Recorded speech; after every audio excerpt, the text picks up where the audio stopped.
Donc maintenant, nous allons réaliser la partie puissance de cette interface à relais.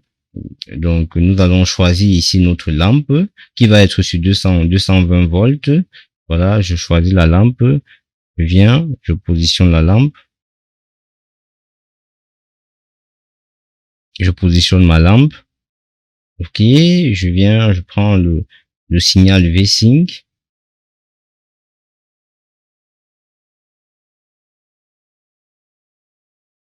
Je positionne le signal et maintenant je vais les relier ensemble. Ok, et aussi cette partie il va aller là, oui, je vais relier ça ici. Ici, celui-ci est appelé le commun. Donc le commun parce que le commun, voilà, et là je vais aussi relier ça. Je relie ça ici. Donc maintenant, qu'est-ce qui se passe? Donc ça veut dire que lorsque lorsque ici le relais va être, la bobine du relais va être excitée, il va fermer donc son contact donc, et lorsqu'il ferme son contact, on pourra donc avoir la lampe qui s'allume. Lorsqu'il ouvre son contact, on va avoir la lampe qui va rester éteinte. On va monter un peu avec ça. Voilà, question de design. Bon, ok.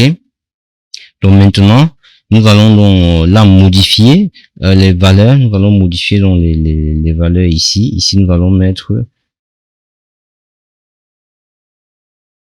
220. Aussi, ici, nous allons modifier ces valeurs.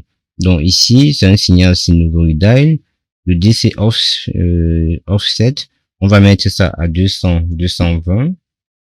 Ici, l'amplitude, on va mettre à 211 parce que 220 racine de 2, ça va dans les 211 environ. La fréquence, on va prendre 50 pour 50 S. Donc, on pourra donc laisser cela comme ça. On va aussi modifier celui du relais. Au lieu d'un 12 volts, on va prendre un 5 volts. Voilà, on prend un 5 volts, on fait OK. Et puis, on va donc placer ici notre tension. Voilà, je prends le 5 volts, le power, que je vais donc venir positionner ici. Ok. Donc là, nous venons donc de réaliser notre interface à relais. Là, nous avons la partie puissance. La partie puissante où nous avons donc une lampe 220 qui est commandée ici par une partie commande. Ça, c'est la partie commande ou une partie faible puissance. Et dans ce cas, qui comporte donc, on voit bien là, un optocoupleur, un transistor qui sont les éléments phares donc de cette partie.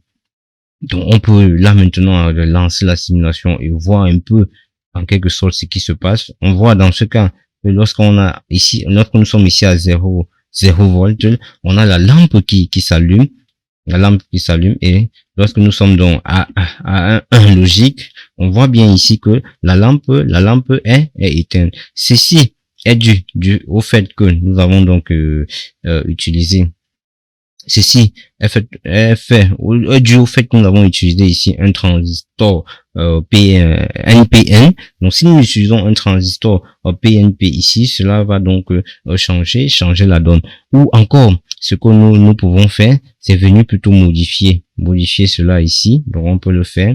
Donc voilà, je peux venir plutôt, au lieu de mettre ça là, je mets ça ici. Voilà, normally common. Donc je le mets là. Et on va bien voir que lorsque c'est à 1, voilà, effectivement la lampe est allumée, et lorsque c'est à 0 là, la lampe est éteinte. Donc voilà un peu comment nous pouvons utiliser le logiciel Proteus pour pouvoir donc réaliser des systèmes.